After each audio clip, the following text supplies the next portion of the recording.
I am not leaving that in.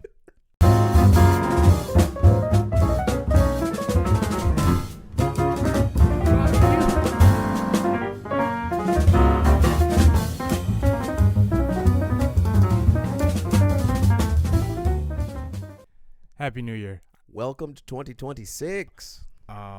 So I want to discuss the two top champion matches. I want to let you lead the conversation on Braun, and I'll lead the conversation on Cody. Because Wow, that's crazy how you said my opponent and your champion. I don't respect his name. my bad. So what I was going for was the like. Let me put it this way. I imagine that you're more satisfied with the decision on Raw than I am with the decision on SmackDown, because I named the two losers. Sure, that's fair. That's fair. Yeah. Boy howdy, I watched that live. Not live in person, but I don't usually watch Monday Night Raw live on the nights that it happens, because I want to see the backstage segments. I want to see all the extra stuff, and I'm not paying for a VPN right now, so y'all are mateys. That being said, I didn't want to get spoiled, so I watched it live, and I dealt with commercials and missed Javon Evans being signed to Monday Night Raw, which we'll talk about that on another day, I guess. And when I tell you that I, by the skin of my teeth, I was on pins and needles that entire time, because I was like, I went into it thinking, yeah, it's the new year, it's a new champion. They're probably gonna put it on Punk. Punk has been champion before. He can kind of eat this loss, and I don't think anything would happen to his stock. I think a lot of people are expecting him to lose. Not that I was expecting him to lose, but if he lost, I would be okay with it. And I was like, sure. And then he won. And I rejoiced. A rejoice that I have never rejoiced before, because I really love CM Punk and I hate the Vision. So the match itself, I thought was cool. I actually really liked the match. There were some people who were like, the match was kind of mid and it wasn't the best match of the night, which, perhaps not. But I enjoyed it. I think that Braun starting off incredibly dominant, which I was expecting him to be, because Braun Breaker's like late 20s, early 30s, and CM Punk is pushing 50. It makes sense.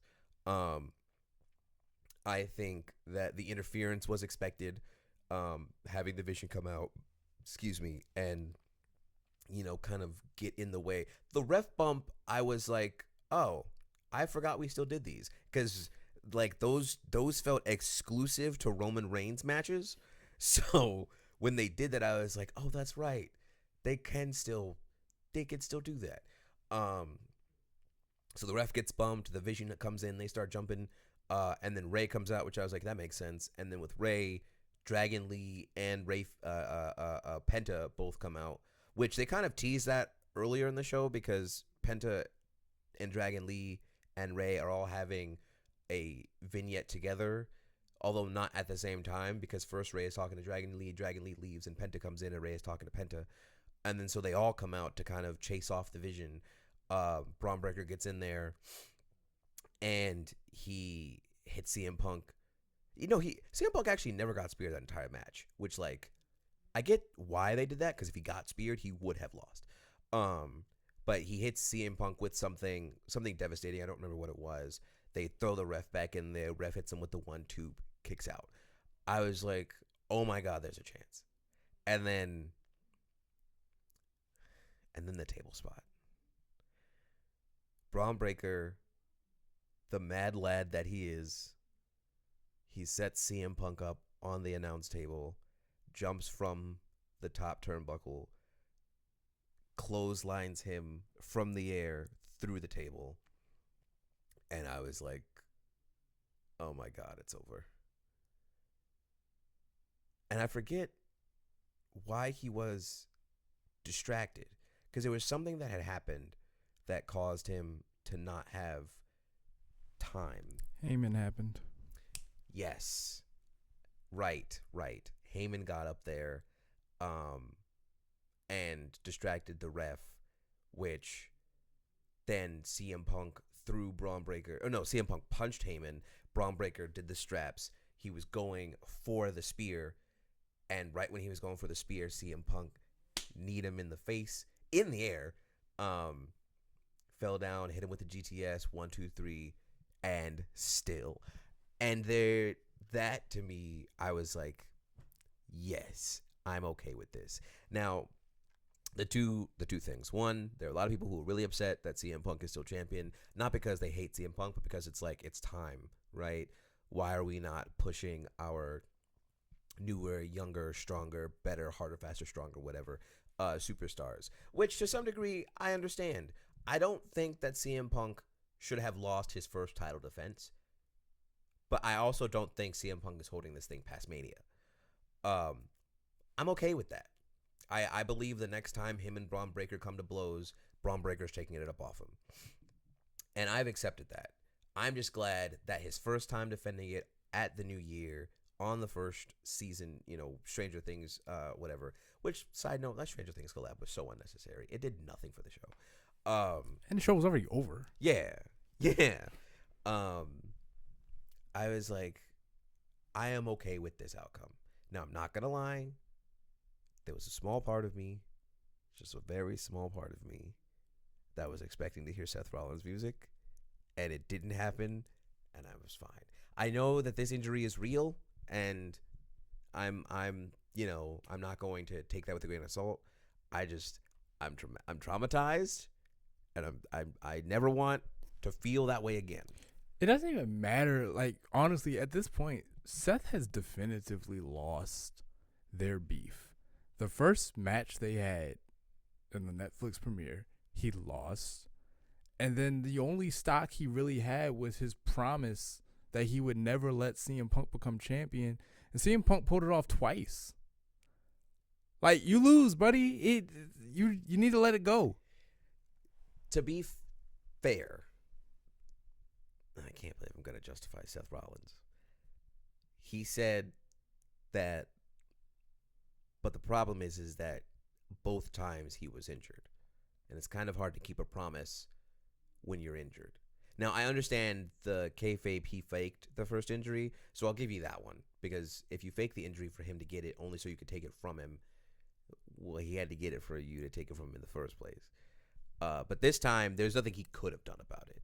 So, all that to say, again, I know we're going to see Punk tonight. We're probably going to see the Vision tonight. I'm excited just because I love CM Punk, and he's my current favorite male wrestler today. Because I just, there's the nostalgia there.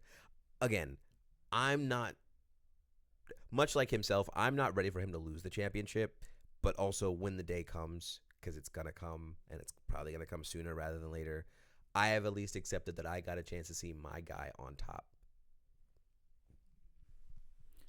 When Cody and Punk were the last two in the 2024 Royal Rumble, and both of us knew that there was only one way, like there was only going to be one winner, and we both wanted it really badly, and Cody went on to be the one to win, and he got his hands on his title. I was like, I had to root against your boy, and in a roundabout way root against your success and your happiness, because I needed Cody to win first. Well, I didn't even need Cody to win first. I need Cody to win that year. There was just, much like what I'm about to say about Drew McIntyre, if he didn't do it that year under those circumstances, I think it would have been over for him. So it had to happen. And then for the next couple years, for the next few months, it was just, all right, I got my moment. I'll support you when you get your moment. And then the moment finally, like, really happened at SummerSlam, and it was promptly taken away.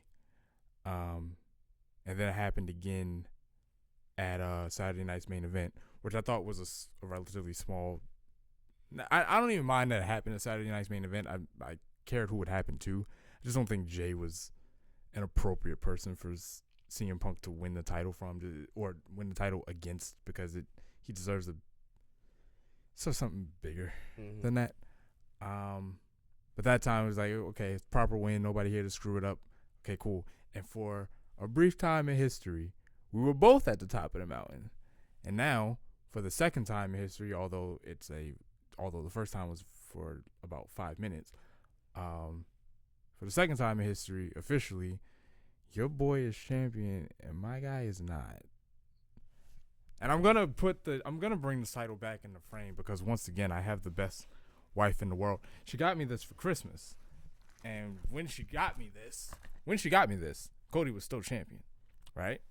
And I said this off camera, so I'm gonna say it again just to, make us go viral, because maybe this lame joke will be like what we need to get shot into superstardom. However, this title, given that Cody lost to Drew McIntyre, is now all I have left of my broken dreams.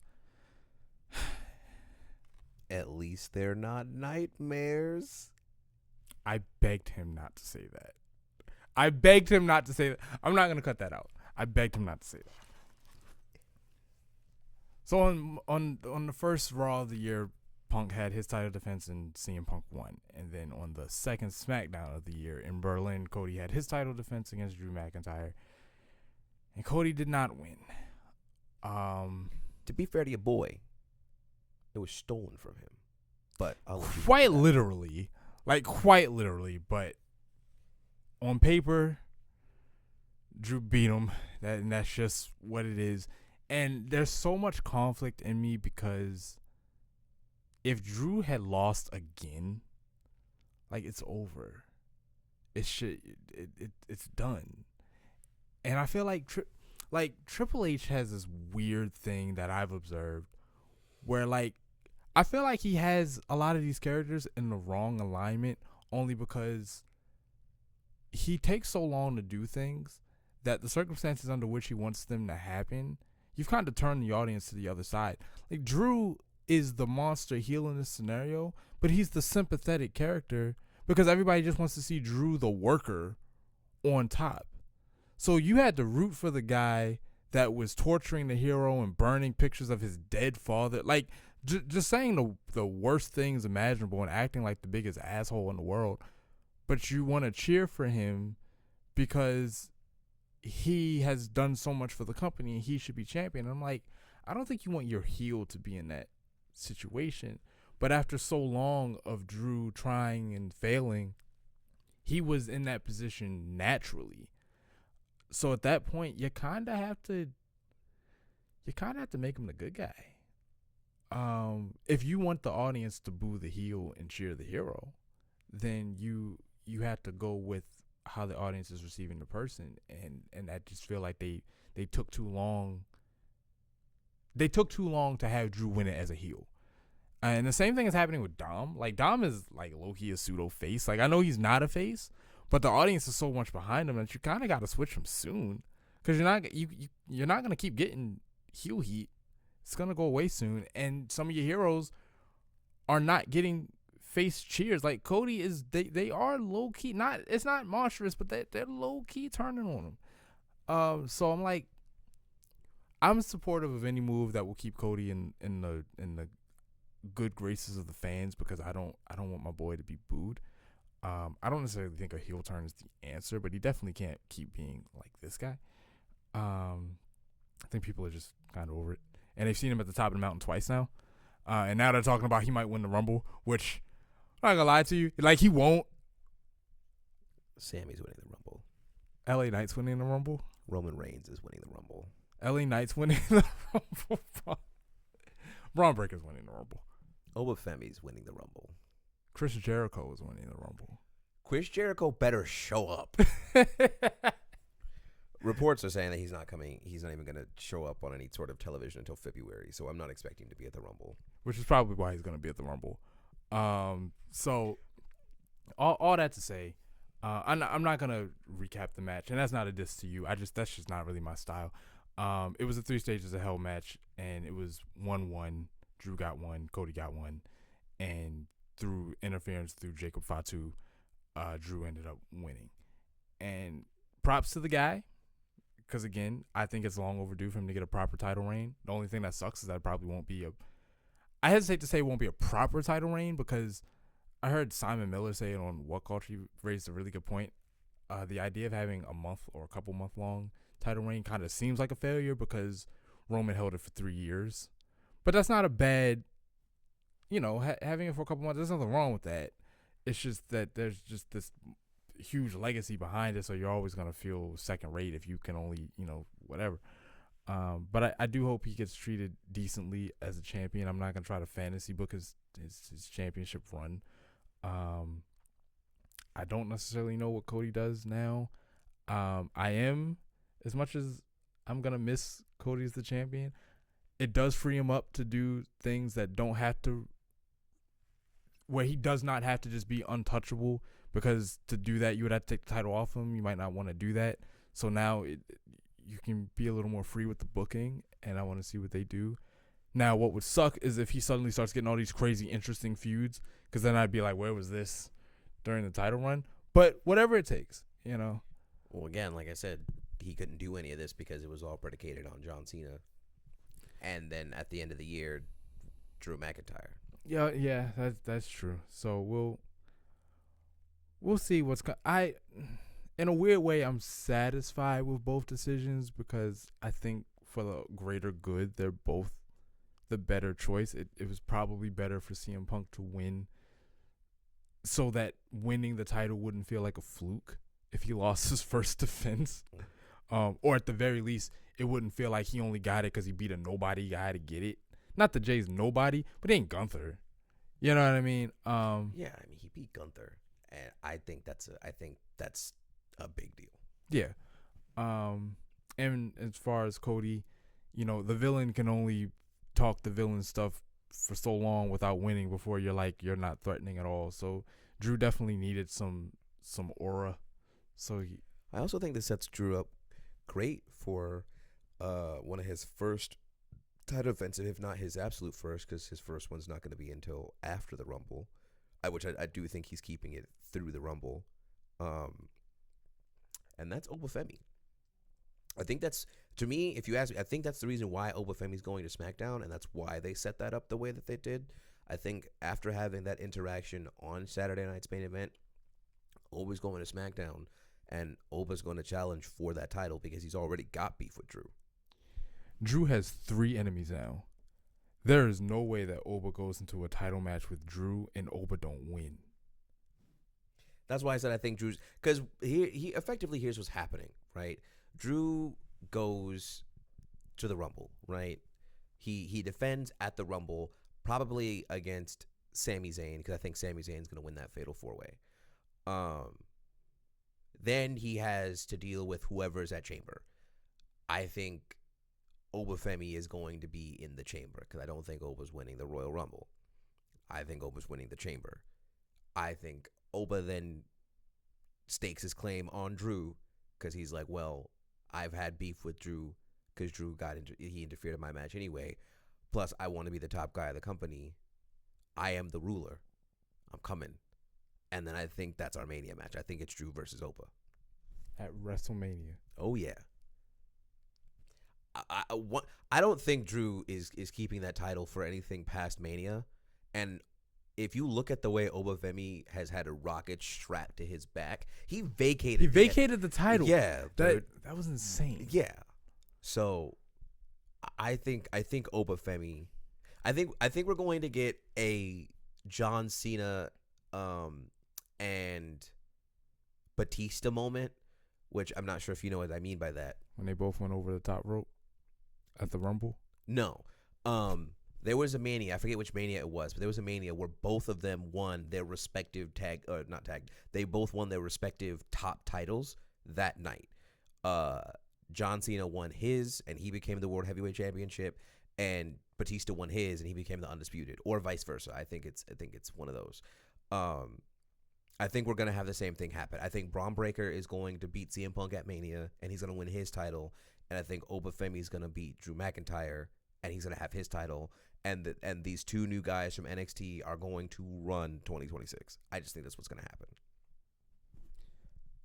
I think it's Night Breaker, and I haven't decided who's up against Drew because I'm not 100% convinced Drew makes it to WrestleMania.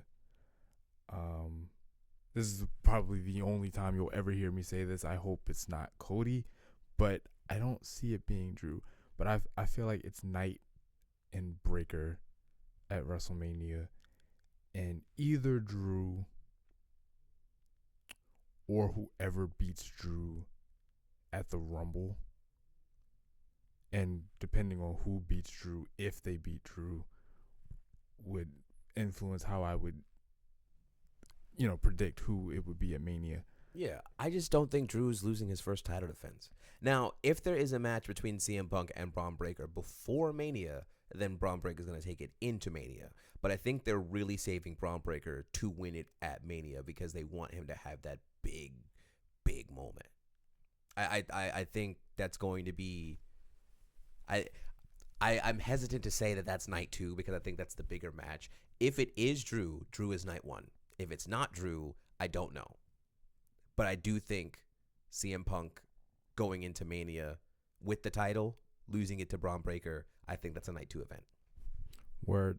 I watched both of us be just so completely wrong. Yeah, it's gonna be Dominic Mysterio versus Solo Sikoa. Bro, MJF is going to suggest that they use fake glass and he's going to be in the Rumble. Oh my god. Just watch the way the chips just fall randomly in the next 6 weeks. Hey, April is right around the corner as far away as it is, so Night 1 is going to be a triple threat.